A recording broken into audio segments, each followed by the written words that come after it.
Hi, Gorky. All things All good, yeah? All good. good.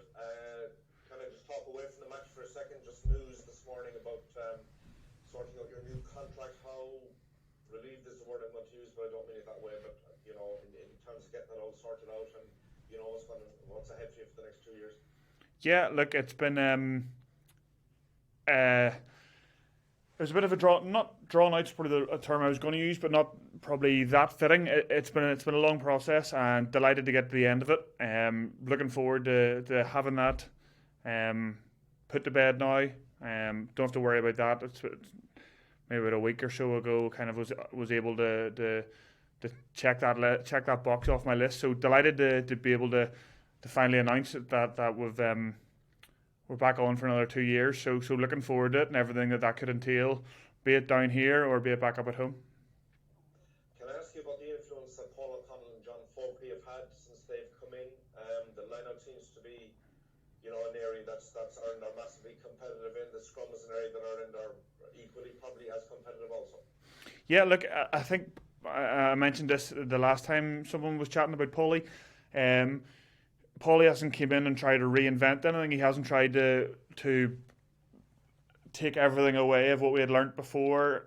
What he has done is let us continue to work with what we were doing and adding small tweaks to make us better and better, session by session, adding bits of detail that we might be missing, ensuring that we are getting as consistent a line out as possible for be it the hookers, the jumpers, and the lifters, to make sure that ultimately we can have as smooth a week running into the game as possible. And the same with Fogs. Fogs has been incredible with sort of the insight that he's brought into the scrum, and again he's making the scrum feel not only about front row but it's about the 8 players that are in the scrum, because very often what can happen in scrum meetings is it happens front rows just sit and talk more or less in a different language than everyone else, and as second rows we just stick our heads in and push. Whereas Fogs has brought a whole new dimension to it, if you like, and was really encapsulating the 8 as one, I suppose, as he likes to put it, to ensure that we're getting those performances throughout the week, building for the weekend, the same as the line out. Good man, thanks. Have a good week. Cheers. Nate here in Virgin Media. You seem to slip in very seamlessly into that role of Ireland captain. Is it something now that you've got a taste for that you'd like to do again? Yeah, I'd love to do it again. I really enjoyed it. Obviously, the result wasn't what we had wanted, but I really enjoyed the build up to it and during the game. Obviously, there's a pecking order of leaders, if you like, ahead of me, and that's part of the reason why when you mentioned the word seamlessly there, that this team has leaders the whole way through it, and that's probably one thing that made it feel more seamless for me, or made it more easy for me to step into that role. The team that I was put in charge of had leaders from right the way through it, experience and inexperience, who were equally capable with leading each other. And I think that's probably part of the reason why I was able to step in down that pecking order, if you like. I suppose a few of the positives after that defeat to France was some people were commenting on the work rate, the dedication, all the rest of this Irish team. But should those characteristics automatically be part of any Irish team? Yeah, you can say that about a lot of things. Like the work rate should be automatically characteristic, the leadership should automatically be characteristic. But in a lot of teams that I've played in, be it Irish or be it Ulster or wherever else, you don't automatically have those qualities. Those qualities have to be worked on and practiced, like everything else. The qualities that are a given aren't always there and need to be continually coached. And probably to touch on what Corky asked there, the um, the detail that Paulie's adding the line out, it's nothing mind-blowingly new. It's the ability to be able to continue and re-coach the small things that everyone, I suppose in inverted commas, already knows, and to ensure that we're staying on top of that. Eddie, in terms of the captaincy, who did you look to maybe or speak to for advice in the build-up and even to reflect with afterwards? Yeah, obviously I had a good chat with my family, and they were all delighted. Frustrated they couldn't be there. I chatted with Johnny prior to a couple of meetings, and I had a chat with Paulie as well around it, and I had a good chat with Rory Best as well. Obviously, naming their three captains who I've been captained by, and I think they're three people who always have set an incredibly good example in any team they've ever captained. So, like I said, with moving into the Ulster captaincy, I didn't want to just fall into the exact shoes of one of them. I wanted to try and get a feel and do it slightly differently in my own way, which I felt I tried to do. But it was an enjoyable experience nonetheless. Iain, if I could ask you, just because of COVID, how stressful was the contract negotiations? We know they spilled it into the Six Nations, obviously, but what should be, I presume, quite straightforward for you, Ulster captain, prime of your career, but did it become stressful or did it become very difficult due to the backdrop?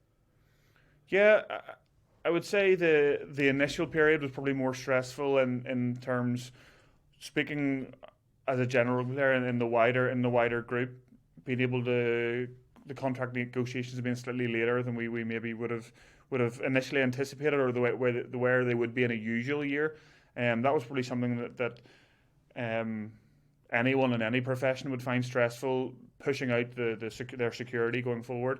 When they got underway, the discussions that we had, with my agent had with David Nusafora, and other members of his team, they weren't painful at all. They were understanding, and I think from both sides of the table, we knew where we had to get to, and it didn't take anywhere near as long as probably I thought it would. Fair enough. And do you have to be conscious of how normally this is, as you said yourself, normally it's put to bed, and normally you're in the middle of the Six Nations, and that's the overwhelming focus. Do you have to be conscious of a couple of guys who are still not as clear cut as you, not out the gate in that regard? Yeah, definitely.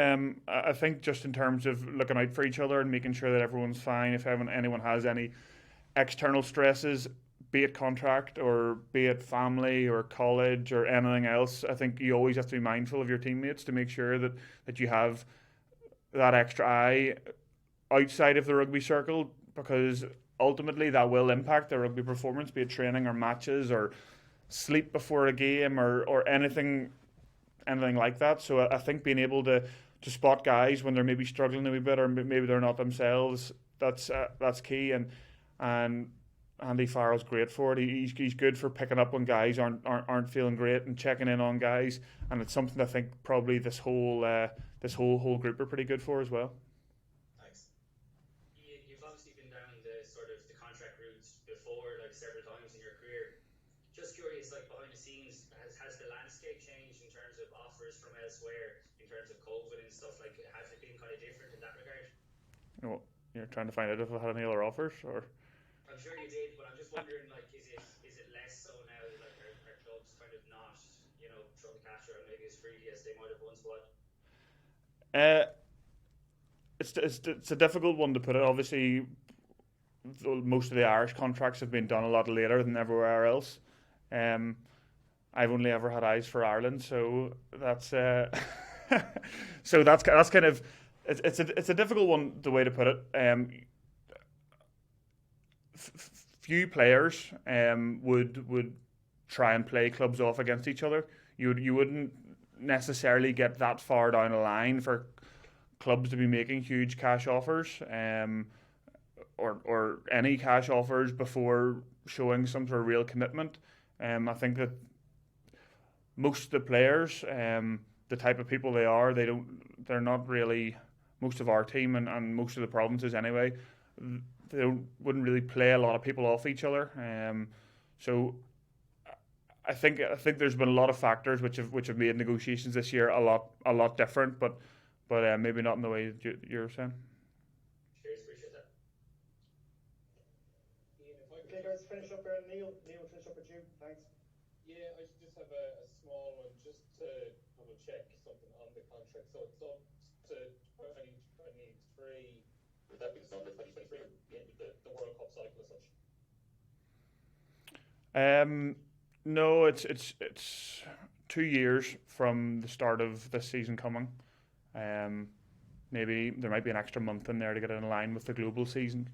So the contract will run, I believe, until July 31st, 2023. Okay, so you'd have to extend something on shortly for a World Cup if you were still involved. Well, I'd like to hope I'll be extending anyway. Oh, good stuff. Okay, thanks guys. Thanks Ian. All the best. Cheers. Thanks, Ian. Cheers, thank you.